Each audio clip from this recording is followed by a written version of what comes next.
dalam pola penyimpangan perilaku, yaitu seks bebas begitu. Dan yang lebih parah lagi gitu kan, udah nyuntik. Kalau udah nyuntik tuh udah kontrak seumur hidup. Karena tadi efek penggunaannya itu adalah membuat orang tadi lebih tinggi lagi zatnya, sakau tadi ya, dan dia nagih terus.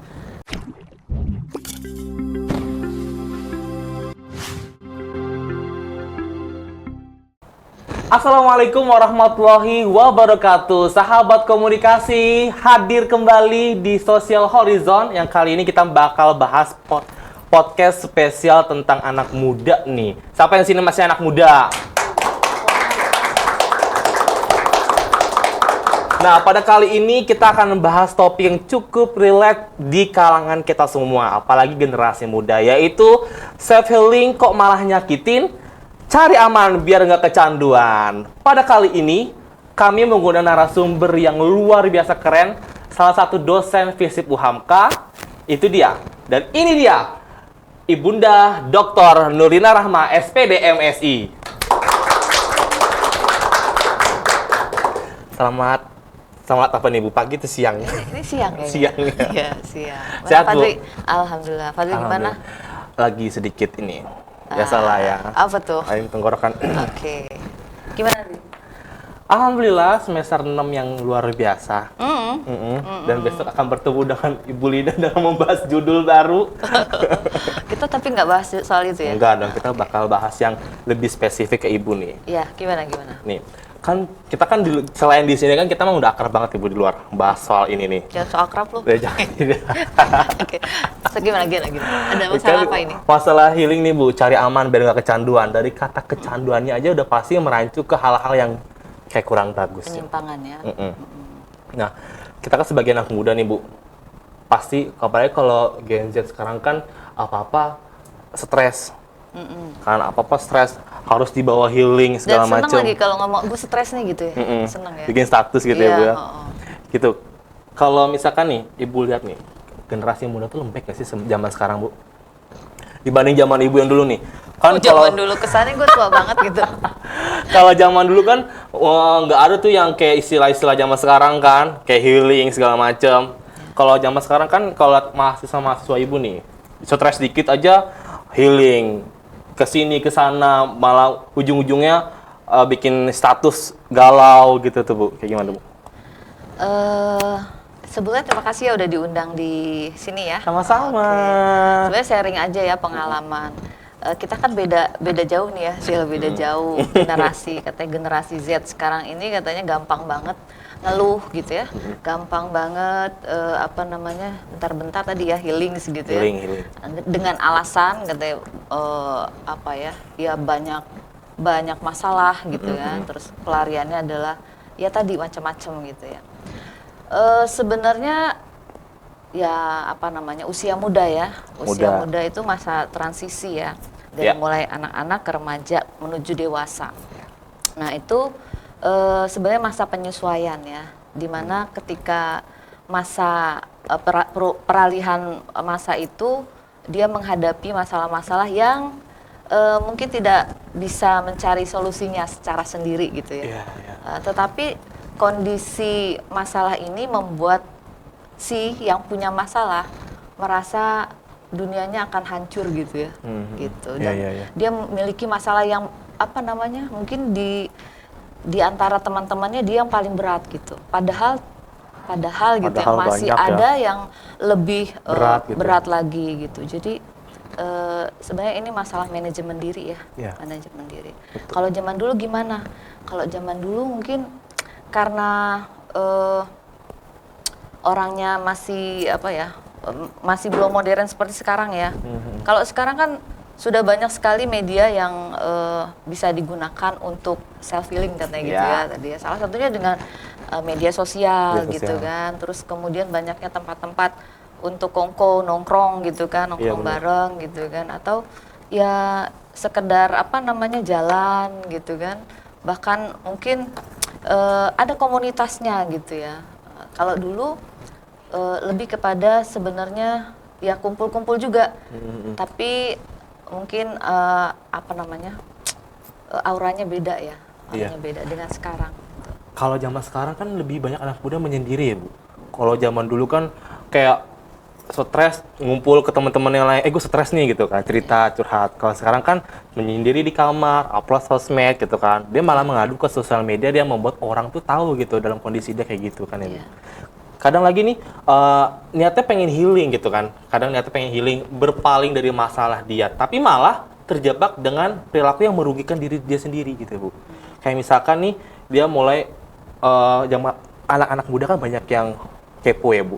Apalagi dari yang tadinya nggak ngerti apa-apa, masuk kuliah, ikut-ikutan mabuk, gitu kan ya Bu. Ikut-ikutan mabuk, abis itu mainlah obat. Dari mabuk ke obat gitu, sampai narkotika tuh. Makanya dihadirkan narasumber ini, Bu Nurlina, karena inilah ahlinya dalam membahas bagaimana mahasiswa dan dibentuk bagaimana mahasiswa untuk jangan sampai terjerat dengan narkotika. Gitu ya Bu. Karena Bu Nurlina udah sering banget nih yang tahu lah. Karena waktu di Unpad sidang S3-nya saya ikut dan melihat sendiri penelitiannya luar biasa. Sampai saya bilang nih ke teman saya Rifda, Dada, ini itu bukunya buku kitab suci Nurlina Rahman karena tebel banget. 900 halaman. 900 halaman tesis saya Bu. Disertasi. Oh, disertasi S3 ya Allah iya. Tesisnya 400 halaman. Dan itu bahasanya bener-bener rinci banget. Sampai waktu itu datang ya Bu ya, yang kayak ustadz-ustadznya, yang rehabilitasinya. Konselor dia, terus psikolognya yang mendampingi pasien narkoba. Lengkap banget, makanya kayak bahas topik ini bersama Bu Nurlina keren banget kayaknya kita bahas. Nah Bu, tadi kan kita lihat nih banyak anak muda yang menyampingkan, yang berpaling dengan lurus gitu ya. Dia malah belok ke jalan yang minum, terus berujung ke narkotika segala macam. Sikap Ibu menanggapi mahasiswa atau anak muda yang kayak gitu gimana Bu? Ya. Sebelum kita ke sana mungkin kita lihat latar belakang ya, tadi masalah yang muncul, yang ada di fenomena kehidupan sehari-hari. Masalah narkoba ini sebenarnya sudah masalah yang sangat kritis di Indonesia. Bahkan Presiden Jokowi sebelumnya juga mengatakan bahwa Indonesia adalah gawat darurat tentang narkoba. Karena Indonesia bukan lagi menjadi pengguna ya, tetapi juga pemasok, pembuat gitu ya. Dan luar biasa pabriknya di mana-mana gitu ya. Jadi dan sebagian besar adalah anak muda yang menjadi cikal bakal generasi muda. Nah, latar belakang kenapa sih sebenarnya mereka menggunakan narkoba gitu ya? Penelitian saya mulai tahun 2003 sampai saat ini, penelitian saya tentang narkoba. Nah, ini dilihat dari kalau bicara soal self healing ya, bagaimana mereka mencoba menyembuhkan masalah sendiri gitu kan. Nah, latar belakang salah satu ada faktor kecenderungan seseorang itu masuk dalam kelompok pengguna gitu ya. Jadi yang pertama adalah salah satunya diri sendiri. Diri sendiri. Ya. Jadi self konsepnya negatif gitu ya. Itu salah satu faktor kecenderungan. Jadi ada faktor kecenderungan, ada faktor pemicu. Kenapa seseorang menggunakan narkoba. Selain diri sendiri adalah faktor keluarga dan faktor lingkungan. Satu lagi sekarang berkembang ya, karena faktor memang narkobanya itu bisa diakses melalui sosial media. Nah itu 4 faktor kecenderungan itu yang nantinya akan mengantarkan seseorang itu menjadi masuk kelompok pengguna. Begitu. Jadi selain faktor kecenderungan keempat itu, nanti ada faktor pemicu. Nah, faktor diri sendiri ini yang merupakan sumber masalah sebenarnya gitu ya. Sumber masalah. Kenapa sih dia nggak ngeblok dirinya gitu ya? Atau jangan masuk ke kelompok gitu. Nah, ini tidak bisa dihindari. Karena memang kelompok pengguna ini salah satunya adalah masuk melalui reference group. Jadi kelompok-kelompok geng-gengan gitu loh. Nah tadi masa remaja adalah masa yang rentan, di mana dia ingin diakui secara sosial pada kelompok-kelompok itu. Jadi kalau dari hasil penelitian saya, salah satunya mereka ingin diakui di kelompok adalah mengikuti cara atau gaya yang dilakukan oleh kelompok itu. Ya salah satunya karena faktor lingkungan tadi, memang dia tinggal di lingkungan yang memang banyak pengguna, gitu ya. Terus kemudian faktor lingkungan berikutnya adalah memang teman-temannya adalah juga pengguna. Keterusan gitu. Jadi ya mulainya ya bisa keterusan. Jadi sebenarnya ada 5 kategori tingkatan pengguna narkoba. Dari mulai coba-coba, dimulai coba-coba nih remaja nih. Ya, biasanya dimulai dari coba-coba. Jadi dari mulai eksperimental ya, eksperimental user. Itu mulai coba-coba gitu ya. Karena tadi dibujuk sama temennya, pakai lu gitu ya. Iya. Kalau nggak pakai ini lu nggak keren, nggak cupu. Nah, pressure dari teman-temannya itu yang membuat tadi dirinya tertekan gitu. Maka masuk ke dalam kategori pertama eksperimental user. Kemudian yang kedua adalah casual user. Casual user itu ini sudah mulai kalau tentatif nih, kalau ada pesta gitu ya, kalau kumpul mulai pakai tuh. Tapi belum juga mempengaruhi secara fisik dan psikologis ya. Jadi dari pertama tuh eksperimental, baru coba-coba belum ya, karena baru nyobain gitu ya gimana sensasinya gitu. Tapi ya kepo. Nah, kemudian kalau misalnya anak ini tidak bisa membentengi diri tadi, healingnya itu tidak bisa terbendung, maka dia masuk ke situasi berikutnya, yaitu casual terus temporary gitu ya. Dia masuk ini sudah mulai masuk ke kelompok yang dia harus pakai gitu loh. Sudah mulai sering. Nah, ini sudah mempengaruhi secara fisik karena dia memang nyari gitu loh. Dan kemudian secara psikologis juga ya tadi, karena gelisah, ada masalah, nggak bisa cari ini, maka larinya ke sana gitu ya. Kemudian yang berikutnya adalah kelompok dari yang sudah sering lagi, ya. Dari tentatif kemudian intensif. Jadi lebih sering lagi. Nah, itu sudah mempengaruhi terhadap fisik dan psikologisnya. Karena kalau nggak pakai dia akan ya sakau gitu ya. Sakit karena engkau gitu. Sakit karena engkau. Dan yang lebih parah lagi kalau sudah begitu, sudah karena sering kecanduan begitu, dia akan menambah dosisnya. Maka pada taraf convulsive user, yaitu tidak bisa tidak menggunakan. Karena kalau tidak menggunakan itu bisa putus zat.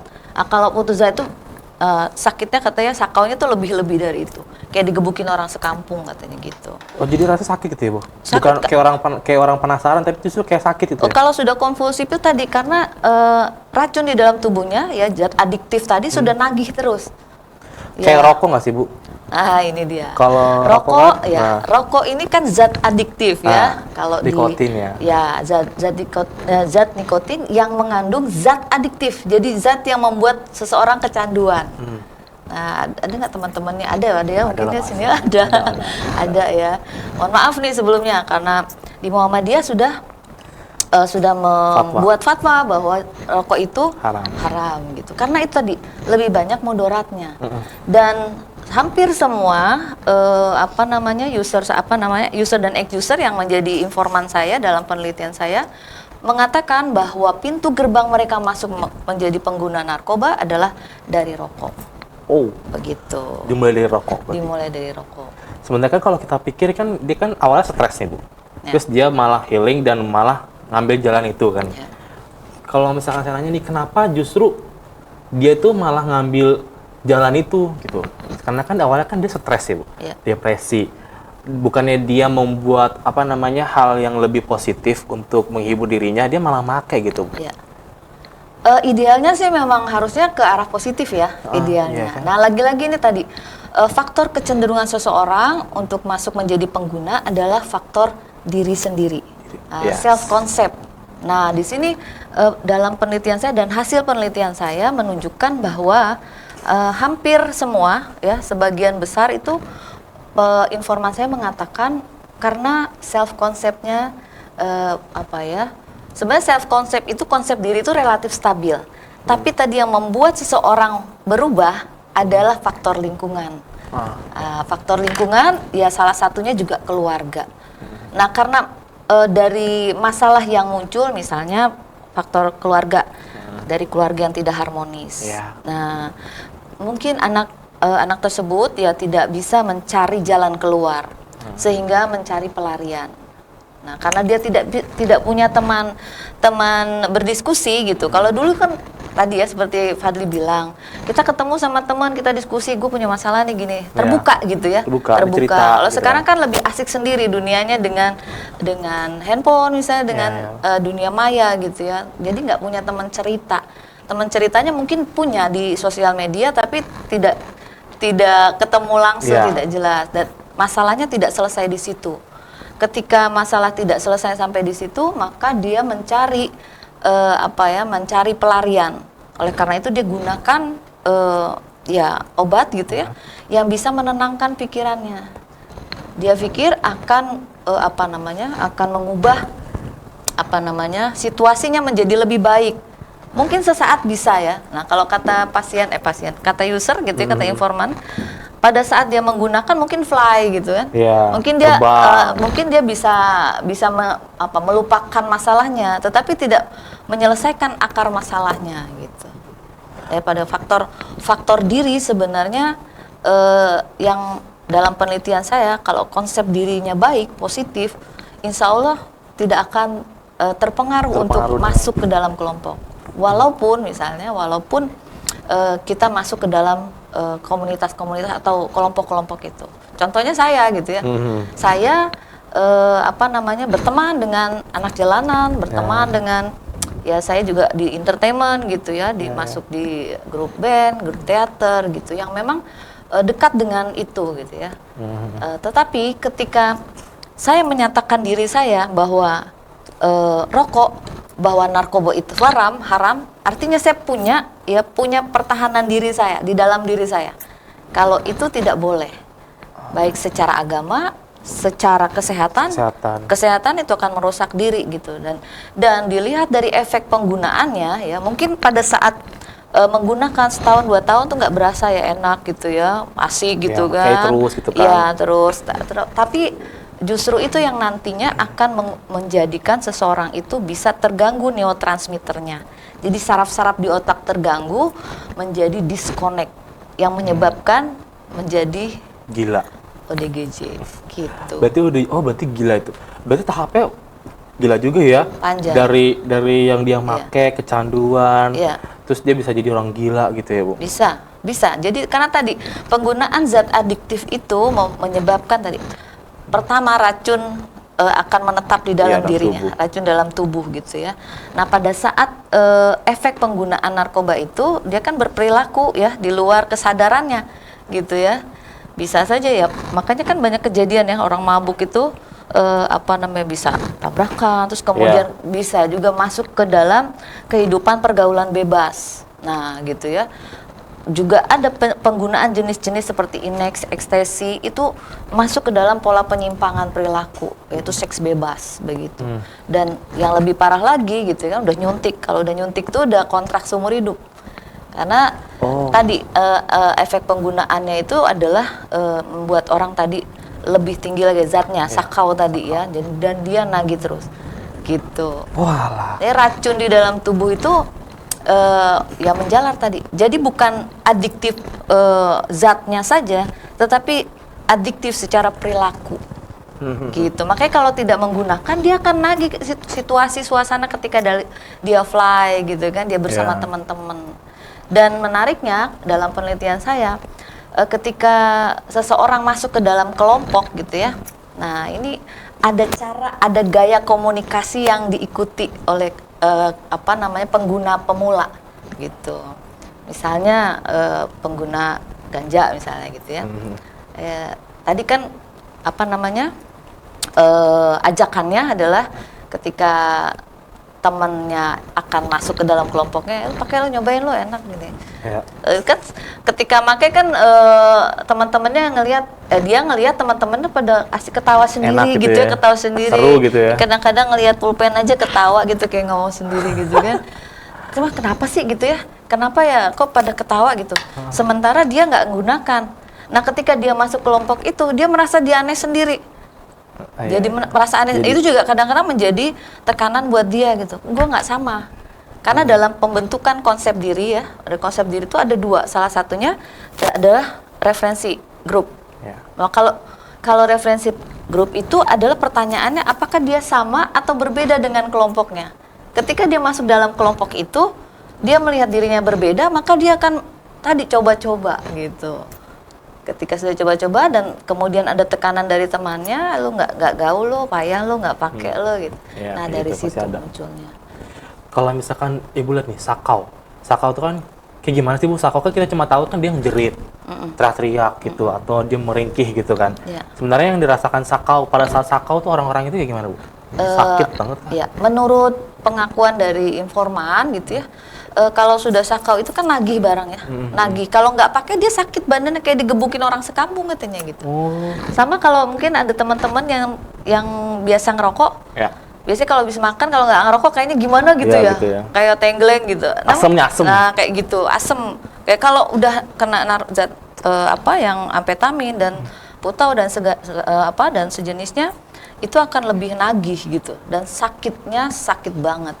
Makanya tadi sakit karena engkau gitu. Jadi dia itu meringkih, dia teriak-teriak jujur itu karena dia sakit. Sakit kan, dan kayak digebukin gitu. Jadi racun di dalam tubuhnya itu menagih. Makanya kalau ketika disuntikan atau dimasukkan zat itu dia akan kembali fly, tenang lagi. Nah itulah yang dibilang benda haram gitu ya, zat haram itu ya itu karena tadi nagih dan nggak bisa ngapa-ngapain gitu ya.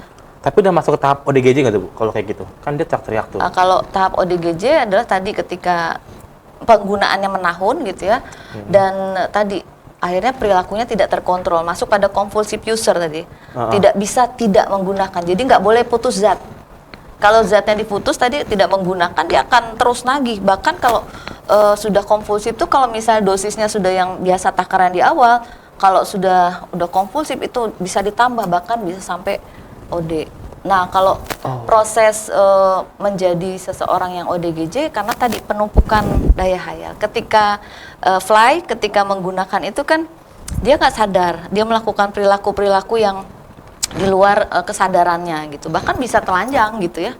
Bisa telanjang di jalan gitu. Karena misalnya tadi kalau sakau misalnya kalau dia nggak bisa dapatkan itu bisa telanjang, bisa lari-lari gitu kan, karena jadi dia nyari. Yang buat gila itu gitu. Ya, salah satunya begitu. Gitu. Jadi efek dari penggunaan zat itu membuat orientasinya. Jadi otaknya jadi mental sana mental sini. Jadi nggak sadar dan bikin orang jadi nggak sadar gitu. Bu, kalau ngomongin ganja nih Bu, ganja itu sebenarnya tuh masuk ke narkotika nggak sih Bu? Oh iya pastinya. Narkotika, orang rokok aja udah masuk zat adiktif gitu, apalagi ganja.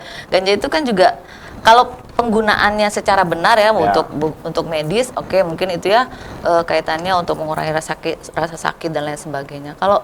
Kalau ganja masuk jenis narkotika ya, jadi itu juga ada zat adiktifnya gitu. Oh gitu. Iya, itu padahal juga membuat seseorang kalau menggunakan itu fly gitu. Fly. Jadi, padahal kan kelihatan kayak daun singkong ya modelnya Bu. Dan ini yang salahnya, image-nya. Kalau ganja itu relatif katanya efeknya lebih ringan. Padahal justru di situ efek nantinya ya 5-10 tahun akan datang yang itu tadi menyebabkan seseorang penumpukan daya hayal dan membuat jadi ODGJ gitu. Dan ada di tempat rehabilitasi yang saya teliti itu. Penggunaannya ya 5 sampai 10 tahun yang akan datang dia akan jadi ODGJ. Dan itu proses penyembuhannya juga lama. Cukup lama. Kemarin tuh yang berita di Bromo tuh Bu yang ketahuan tuh yang kebun ganja. Kan jadi kita kan nggak boleh nerbangin drone kan katanya tuh. Nyatanya pas ada yang bisa nerbangin drone ternyata ada ganja di Bromo kan gitu, di puncak Bromo gitu. Itu keren juga ya pikiran orang-orang kayak gitu ya. Ini di luar konteks nih ya. Tapi ya itulah negara kita gitu ya. Ya karena memang penjualan narkotika itu sangat mudah sekarang gitu ya. Bahkan juga kan isunya kan di lapas-lapas juga banyak ya gitu ya peredaran narkoba. Nah, itu juga salah satu faktor kenapa seseorang itu bisa menggunakan narkoba. Karena bendanya gampang didapat, obatnya tuh gampang didapat di mana aja gitu loh, gampang. Bahkan lewat sosial media sekarang begitu bisa, gitu. Kalau misalkan nih saya nih gitu kan, mau diajak ya teman-teman gitu kan untuk cobain gitu ikutin masuk ke lingkungan mereka gitu. sebagai diri sendiri gitu ya. Menurut Ibu, gimana sih cara untuk gimana ya, kayak menolak gitu kan? Sedangkan misalkan ini teman dekat kita gitu. Ayo Dli, lu ikut gua gitu. Kesini gitu, ngapain gitu kan? Sedangkan itu teman dekat kita, buat cara menolaknya gitu. Tapi kita udah terlanjur diajak nih Bu ke tempat itu, udah melihat dengan mata kita sendiri gitu. Untuk kayak sialan nih kayak ngajakin yang nggak bener nih. Kayak buat berpaling dari orang yang deket kan pasti kan agak susah ya Bu, gak enakan gitu ya Bu. Cara Ibu gimana tuh Bu? Iya, sekarang gini, saya tanya balik ya, kalau misalnya kamu sayang nggak sama temenmu itu? Sayang pasti. Sayang. Kalau sayang, saya kira harus diingatkan gitu loh. Nah, untuk mengingatkan itu kita harus kuat dulu, gitu ya. Saya bergaul dengan teman-teman yang pemakai bahkan bandar gitu ya. Tapi saya sudah menetapkan diri saya bahwa obat-obatan itu haram buat saya dan itu menyakiti diri saya pastinya gitu kan. Dan saya nggak mau. Selain itu secara agama kita berdosa kan begitu. Ya kita rangkul, kita ingatkan dia gitu kan. Tapi masalahnya tadi teman kita sudah masuk ke dalam kelompok pengguna. Susah kan pasti. Nah, jadi kalau kita menjadi konselor pendamping, istilahnya pendamping korban-korban tersebut, kita juga harus paham dulu gitu ya. Harus paham latar belakang kenapa dia menggunakan. Nah, tadi seperti saya bilang, akar masalahnya apa? Yang membuat seseorang itu menjadikan narkoba itu sebagai pelarian. Nah, kalau saya biasanya menelusuri dari latar belakang masalah, gitu loh. Sebenarnya kalau menghilangkan racun di tubuh itu bisa dilakukan dengan detoksifikasi. Detoksifikasi bisa langsung clean gitu ya, bisa racunnya keluar. Tetapi tadi yang membuat seseorang kembali menggunakan gitu ya adalah atau relapse tadi, menggunakan kembali obat-obat setelah misalnya dia di detox atau dia sudah direhabilitasi. Dia bisa kembali menggunakan ya, atau disebut relapse karena tadi racun saja tidak cukup ya, dihilangkan dari tubuh. Itu bisa clear gitu ya. Tapi zat adiktif tadi yang membuat adiktif perilaku itu yang harus disembuhkan juga. Maka penanganannya harus secara holistik. Selain medis juga itu ada secara psikologis. Pasti. Nah, psikologis. Nah, psikologis itu pendampingan. Kita kalau misalnya mohon maaf ya, misalnya kita temannya atau keluarganya, kalau kita tidak paham, ya sebaiknya kita cari orang profesional yang bisa mengetahui cara penanganan, atau kita pergi ke klinik atau ke tempat-tempat rehabilitasi, ya. Tetapi juga kita harus pilih-pilih tempat rehabnya, gitu ya. Kenapa tuh? Ya karena ada beberapa jenis tempat rehab ya, yang memang menggunakan cara-cara tradisional, ya cara tradisional tuh ada yang dilepas di di sawah, suruh nyari cacing, itu ada yang kayak begitu. Oh iya? Iya ada. Itu buat rehabilitasi salah satu terapinya adalah mengalihkan pikiran dia dengan kegiatan lebih aktif gitu ya. Begitu. Menyibukkan diri gitu ya. Ya, menyibukkan diri dengan cara ya tadi dilepas di kebun atau di empang gitu ya. Suruh ngorek-ngorek cari cacing. Itu ada yang kayak gitu. Dan kita banyak tahu juga ya tempat-tempat rehabilitasi yang tertutup, bahkan di kerangkeng. Jadi pasien itu dipasung. Iya, dikunci. Nah, itu kan tidak manusia. Ya. Jadi secara psikologis tidak terselesaikan. Padahal pendampingan itu juga melalui psikologis, yaitu orang-orang yang tepat. Selain psikiatri ya, juga dokter psikiatri, juga konselor pendamping itu yang juga paham tentang terapi agama. Gitu. Oh gitu. Jadi kalau pengobatan holistik selain medis, psikologis, sosialnya juga dibangun. Karena begini ya, seseorang tadi masuk ke dalam kelompok pengguna, salah satunya adalah faktor diri sendiri ya, yaitu kerentanan diri, tidak bisa menempatkan posisinya yang di tempat-tempat yang seharusnya tidak dia masuki masuk gitu ya. Kalaupun dia masuk ke situ harus punya pertahanan gitu. Gitu. Saya pernah masuk dalam kelompok pengguna dan bahkan bandar gitu ya. Tapi sama sekali saya tidak tertarik. Saya punya beberapa teman, dan kalau saya ke sana itu base campnya, namanya base campnya. Ini saya curhat nih ya, Mas keluar. Tapi ini pengalaman saya. Sangat miris sekali melihat teman-teman saya yang rata-rata punya masalah keluarga. gitu, tidak harmonis, yang keluarganya bapak ibunya bercerai, maaf ya, gitu ya, jadi broken home, kemudian dia tidak bisa tadi tempat curhat gitu ya, maka dia cari pelarian itu, masuklah ke dalam kelompok, terus kemudian ya ya karena bercerai tadi dia tidak punya tempat untuk bersandar gitu, dia kan cari orang-orang yang memang bisa memberikan dia kesenangan gitu, tempat-tempat di mana dia beri kesenangan. Jadi faktor tadi terapi, medis, sosial, psikologis dan agama. Gitu. Kalau misalkan nih Bu, pertanyaan Fadli, kalau misalkan tadi kan udah rehabilitasi, udah di detox gitu ya, itu bakal mengalami sakau lagi nggak Bu? Nah itu tadi saya bilang kalau sudah di detox, sebenarnya racun-racun di tubuh bisa bersih ya. Di tubuh racunnya bisa keluar gitu. Itu bisa 7-14 hari detoksifikasi. Tapi yang tadi yang harus disembuhkan terapinya adalah bukan hanya tadi mengeluarkan racun ya. Tetapi tadi terapinya adalah adiksi perilaku. Karena kecenderungan yang sangat tinggi untuk seseorang kembali menggunakan atau relapse namanya, di rehab mungkin bisa clear ya, bisa ini. Tapi ketika dia keluar kembali ke lingkungan, dia akan kembali lagi bertemu dengan teman-teman. Maka itu yang harus dijaga, harus terus didampingi. Maka dikatakan dalam penelitian saya juga, pendampingan itu harus holistik. Keluarga pun harus diedukasi. Jadi gitu ya. Jadi semua lingkungan yang melingkupi mereka itu ya atau pengguna itu harus memang diedukasi. Gitu. Kalau misalkan nih Bu, buat teman-teman yang udah kebablasan masuk ke dalam kelompok itu tuh, langkah awal teman atau orang tersebut gimana tuh Bu? Yang harus dilakuin supaya tuh dia nggak kebablasan gitu. Termasuk gimana cara bilang enggak ke teman itu? Ya salah satunya harus cinta kepada diri. Kalau kita terus-terusan menggunakan berarti kita zolim sama diri sendiri. Nah maka sebenarnya mengembalikan tadi konsep dirinya yang relatif stabil awal itu sebenarnya pada dasarnya kan semua orang baik gitu ya. Sudah diajarkan tahu kalau itu narkoba itu haram, narkoba itu menyakitkan, narkoba itu bisa membuat orang bla bla bla gitu ya. Maka harus ditanamkan seperti itu. Terutama harus kuat untuk sembuh. Jadi berobat dan bertobat. Jadi berobat dan bertobat. Betul. Berobat, bertobat dan ikuti terapi. Nah, kalau nggak jadi ada contoh begini ya. Salah satu informan saya juga sudah berkeluarga, sudah punya anak ya. Karena dia tadi secara tubuh nih, secara fisik dia nagih kan? Nagih. Tapi dia susah untuk untuk keluar gitu ya.